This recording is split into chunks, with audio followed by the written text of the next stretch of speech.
yaaddoo fi ijoollee kee kam irra jaallataa sin jedha? Jaalalti yaaddootis kophaadha. Ijoolleetti yaadis kophaadha. Ijoolleetti ijoolleen hin jaalladha. Yaaddolleen hin jaalladha. Atummaa yoo dubbistoota. Ani jette mucattii ati naqamtetti jaallachaa turte maaliif nagantee maaf na irraanfattee naan jette. Ani sin irraanfannee lubbuun isaa haasawaatiin ablee fi qabdu baastee jette Oromoo. Biyya baqaa kanaatiitu wal irraanfachiisee. Yaani waan nyaatee deebisuu jirtamoo waan fayyada gaafii. Isii jaallatamoo ni jaallata? Isiis ni jaalladha ka gaafa ijoollummaa wal baranne. Isin hundaa'u ni jaalladha. Hundi jaallatu ni hundeessu.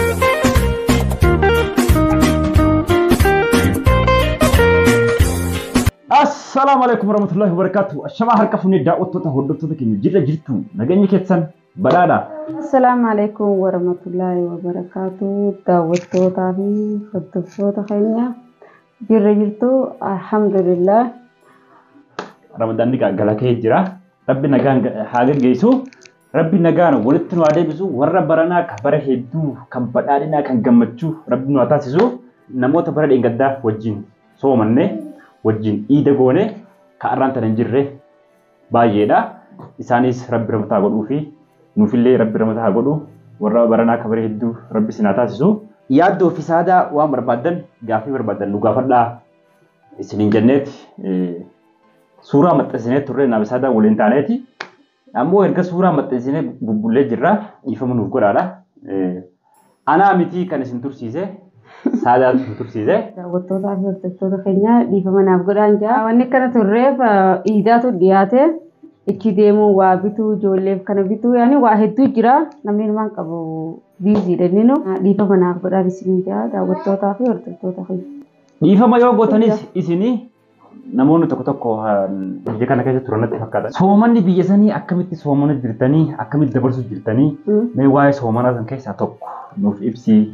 Ninu biyya namaati biyyi namaa abadan namuu tokkotu hin tolu. Kaayisaafuu yemanfaan dirqamneetu mataa jirra malee abadan namatti tolu. Namni gizee hundaa soomanuma namni yeman jiru. Saniifuu soomanni eega dhufe alhamdulillah nuufuu gammachuudha soomana kanaan nu wayyaadhaa hundaati. Garuu fayyaa qabaachuun waan baay'ee guddaadha. Ka fayyaa hin qabne kan akkatu jiru ka jireenyumaan qabdu jiraannu kanaaf jiraatu hin jirre hedduudha.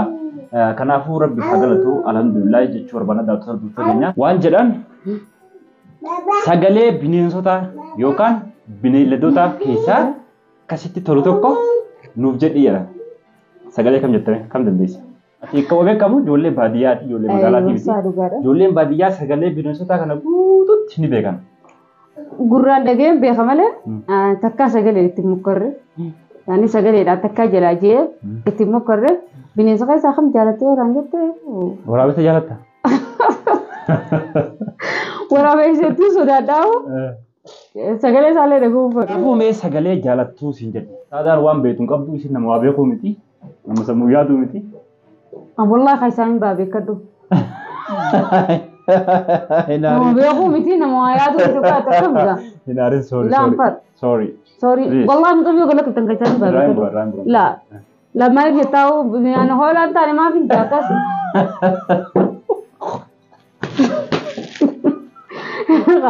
Kyo kajalat tu. Daawwattoota keenya hordoftoota keenya anaatu sagalee bineensota kan hin danda'u keessa anaatu isin jedha.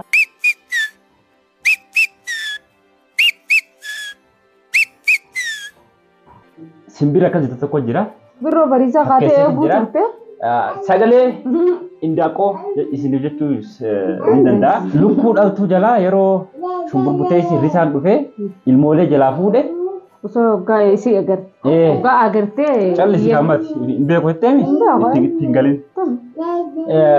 Ilmoolee yeroo dhufee lukkitti jalaa shumburbutee yookaan risaan jalaa fudhate haati waan jettuu jira.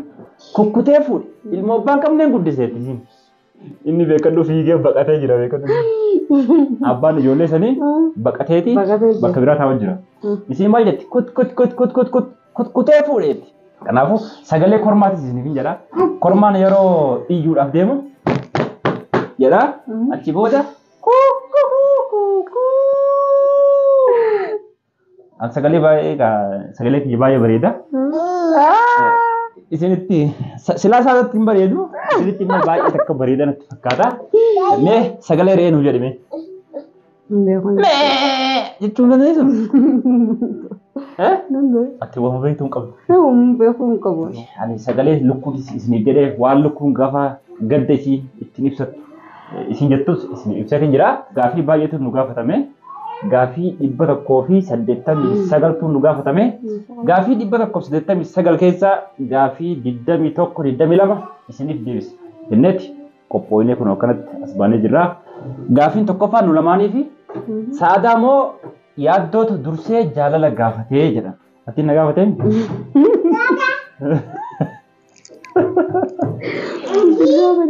Atumaan na gaafate. Ani hin gaafannee isiin na gaafate. Ani sin gaafanne ati si gaafate. Ati dura na harka baanaa ture sheer. Gaafiin kun lamaan keenya gidduutti hafee jira. Deebisuu qabdaa. Akkamii maal irratti gaafattee eessa agartee? Dhalaan kaanaatitu anaa dursee gaafatee jechuun sun sodaatti. Anaa gaafate gaafii jaalalaa dura anaatu gaafate. Gaafii lammaffaadha. Gaafa ijoollee kee dhiiftee yaaddoo kee dhiiftee warra rabatti galtee maaltu mudannaan si mudate ni jiraayee jedhanii si gaafatan. Gaafa sanii aareen bee malee hoggaa saniif galuun ni fadha. Mudannaan kiyya hedduudha. Tana sani gee isiniif ibsuun barbaadu. Aman dabre haaftee garaan nama badaa. Sanumaafuu waan tokko waan irraa isin ibsuun qabu. Waan darbe yoo kaasan garaan nama badaa kanaafuu waa baay'ee kaasuu hin barbaadu wiliidhaaf irraa hin dhifee gadhaa jettee jirti. Gaafii sadaffaan eessatti wal jaalattanii jaalala wal qabsiiftanii jedhanii kana anaat deebisaa fi iddoon itti wal jaalanne manuma isiin jirtutti wal barannee achi booda xiqqoo wal haasofsiifnee bilbilumaan malee qaama wal takkaa wal bira dhufnee hin beeknu wal barree achumaan wal fuunee carraan waliif nu qoote. Isiniif deebii irratti fakkaata. Gaafiin afuraffaan siif ulamoota keessaa namni ati akkaan dinqisiifattu yookaan jaalattu eenyu sin jedhan? Ulamoota addunyaarra hunda waan musliima ta'e hunda ani ni jaaladha. Eenyu irra jaalattaa akkaan yoo jettanii wallaahi hunduma isaaniitu qalbii xiyya keessaa hin jaaladha. Inni hedduu jaaladhee haasawni isaa dhageeffachuu hedduu fedhu. Raayyaa abbaan macaatii fi sheemanii birooti. Gaafii shanaffaan anaaf barreeffamtee yaaddoo saadaa dura fuutee naan jettanii an saadaa dura takkaa fuudhee hin beeku. Gaafii jaffaan saadaa yaaddoo fi ijoollee kee kam irra jaalattaa sin jedhan? Jaalaltii yaaddootis kophaadha. Ijoollee xiyyaatiis kophaadha. Ijoollee xiyyaleen ni jaaladha yaaddooleen ni jaaladha. Maaliif jettanii? Jaalaltii isaatis kophaadha ta'e ilmaaniitiif kopha. Ilmaan kee keessaa kamirra jaalatte yoo jedhani malee yoo ilmaan keetiif yaaddoo isaan hunda walumaan jaaladha. Jaalaltii isaanii lachuutu walatti. Gaafii torbaffaan yaaddoo saadaa hangam jaalattaa jettan. Saadaa baay'een jaaladha. Baay'een isii kabaja. Haadha mana kiyyaati. Jaalatamtuu kabajamtuu isin jechuu barbaada. Ati hoo na jaalattaa? Hedduun si jaaladha. Aywa hedduun si jaaladhette kanaas isiniif deebi'eera. Gaafii 8ffaa jirra. 8ffaa waan inni jedhu saadaa kanaan dura maaliif yuutuubii jibbitee hin jedhan? Yuutuubii kana jaalachuu hin turre ammallee jaaladheeti miti. Garuutu ammoo eegaan seene hedduun jaaladhee maaliif jetteeni Oromoo hanga isiin nama jaalattu eegaan arkee Oromoon akka na jaalatte anillee maashaallah hedduun jaaladhe. Gaafii 9ffaarra jirra. Yaaddoo karoorri kee kan fuulduraa maali? Karoorri kiyya kan fuulduraa inshaallah bakka guddaadha rabbi nu haa ga'u. Tokkoffaarratti bakka guddaa ga'uu barbaada. Rabbiin rizqii naa kenne saba keenya kana miskiina hiyyeessa dhabaa dhukkubsataa kanaan biraan dhaabbachuun barbaada. Gaafii 10ffaan yaaddoo biyya baqaa keessatti mudannaan si mudate ni jira naan jedhan. Mudannaan biyya baqaa keessatti baay'ee takka nama mudata. Biyya kana osoo afaan hin beekne seenta daangaa namaa cabsitee seenta waan taateef Jibuutiirraa Yaman as seennu waan addaatiin na mudate. Bakka namni ija nama keessaa baasan qaama saalaa namarraa muran achitti qabamneet baay'ee takka nu tuman. Amaariffaa osoo hin jaaladdooni. Finfinnee waggaa 3 taa'ee osoo inni Amaariffaa tolchee hin haasa'in achirraa deeme. Maaliif hin jaaladhu? Yoo manarraa na erganii waan akkasii bitanii manarraa na ergan ani eessa dhaqeetiin bita waan silaa bitamu kaarraa qoree sabbataa fa'aa dhaqeetiin bakka Oromoonni shawaa kun baay'ee takka jiran achi dhaqeetiin isaanirraa bita. Malee warroota nafxanyaa tiraa takka waan akka bitee hin beeku. Amaariffaa tokko gaafa san dhagee immoo bakka sadi na fayyade afaan barachuu baay'ee takka bareeda. Jara lamaatu tuchi jira. Tokko walloodha. Walloo raayya. Afaan Oromoon beeku. Tokko immoo Tigiree. Jarri kuni isaantu hawaalaa turjumaana siifi jara jirtu turjumaana ta'a. Abbaan kiyya walloodha haati tiyya Tigireedha jedheetiin Amaariffaa kan qomaan beeku kana tolchee itti haasee. Tigirichi sunii fi walloon sun kun akkana hidha keenya jedhanii halkanirraa sa'aatii 9 nama keessaaf osoo nutumaa jiranii nama keessaa na baasanii daggalatti deemnaan jedhanii daggalatti ergan dukkana keessa. Osoon deemu saree nama keenya kana akkana qabdee lafarra shurreessi. Nama keenya ka haraamiin maafiyaan ajjeefte kana lafarra shurreessitutti dhufe. Sareen nama san dhiifteeti anumatti fiiguu jalqabde muka tokkoon jalaa yaatu muka harkadhee. Nama keenya ilma Oromoo ka fuudhee Arabasti kan santuutu baay'ata. Mudannaa isin na gaafatan irraa hin dubbadhee namni keenya ka akkanarra jiru irraa ibsirree ibsuu qaba. 11ffaanis anumaaf barreeffame yaaddoo ati waaqeffataadha moo musliimaadha jettan. Ani yeroo baay'ee kaawwitumaan assalaamu alaikum akkana jedhu kanaayyuu irraa waan baratan natti fakkaata. Amantiin koo musliimaa, sabni koo immoo Oromoo. Biyyi koo immoo Oromiyaa. Isiniif deebi'eera natti fakkaata. Gaaffii 12ffaan maali? Anuma qofa barreessitanii baay'ee. Gaaffii 12ffaan yaaddoo maalii fi Oromoo guutuu ija tokko laaltaa jettan. Oromoo tiyyamuun hunda isaaniitu ni jaalladha. Oromoon kiyya kutaa 12 irraa ija birgaa ija bitaati. Baay'een isinin jaalladha Oromoo kiyya isin hunda keessanuu. Isiniif deebi'eera natti fakkaata. Gaaffii 13ffaadha. Gaaffii 13ffaan wal fakkaataadha. Yaaddoo hanqamti akka Oromoo jaallattaa jettan. Oromoo baay'een jaalladha. Maaliif Oromoo ta'uu kiyyaaf illee hedduu takkaan gammadaa. Hedduu takkaan rabbii kiyyallee ni gaafatama Oromoo ta'uu kiyyaaf isiniif deebiseera. Gaaffii 14ffaan saadaadhaaf barreeffamtee saadaa gaaffii 14ffaan wanni isin jettu saadaa Oromoo ta'uu keetiif maaltu sitti dhagama isin jedhanitis. Gammadaa maaliif Oromoon wal jaallatti garaa bal'atti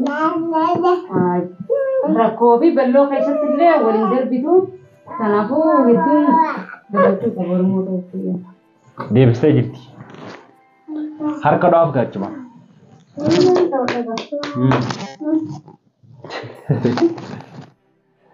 Gaaffii 15ffaan yaaddoo ati yeroo haasoftu loqoda kutaa 12 keessaa hunda haasofta. Nu kolfisiisuu dandeessaa naan jedhan. Loqoda Oromoo loqodu keessaa kan waliif faallaatii jira. Kan naannoo tokkotti ittiin haasawaa waliif dabarfatan kan naannoo tokkotti arrabsootii jira. Waa baay'ee kanneen arkee jira. Oromoota Harargee kan Wallagga keessa jiraatan Oromoo Wallaggaatiin sa'a bitachuudhaaf gabaa dhaqe. Sa'attiin kun meeqaa jedheetti gaafate. Oromoo Wallaggaa kuni aboo sa'a kara barbaadde oofii lallaale jeen sa'ani kiyya koshoodha. Koshoo kan namaa isin gahuu dhabee saa walii arrabsutti kaatan jedheen. Nagaatti obboleessa koo jedhee biraa deeme namichi. Kanaafu akka naannoo Harargeetti koshoo yoo jenne sa'a ho'ifatu. Kana man dhiinne jechuudha. Akka immoo naannoo Wallaggatti waan biraadha. Dhiifama nu godhaa kaayoo balleessineeti. Barsiisaa tokkotu nu barsiisaa ture. Naqamte irratti. Barsiisaan kuni maqaan isaa Abdiidha. Inni ijoollee eessaati? Ijoollee Arsiiti. Barsiisaan fireeshiidha yeroo sanii fi haarawaa. Dhufee torbee tokko qofa nu barsiise. Yeroo boqonnaa saafa sanbata guddaa fi sanbata xiqqaa boqonnaa waan taateef namuu gara barbaadee deema. Jaalallee takka qabanne. Isiin waan jetteen yeroo atoobistaraa keessa dhaabbannetti namuu gara barbaadee deemuudhaaf baasii osoo eeggataa jirru abdii koo jetteen. Hoo jedhee hawwaate. Abdii koo bukkee koo kootti jetteen. Barsiisaan muufate. Barsiisaan ni muufatee miti. Barsiisaan duraan diimaadhaa hin gurraache.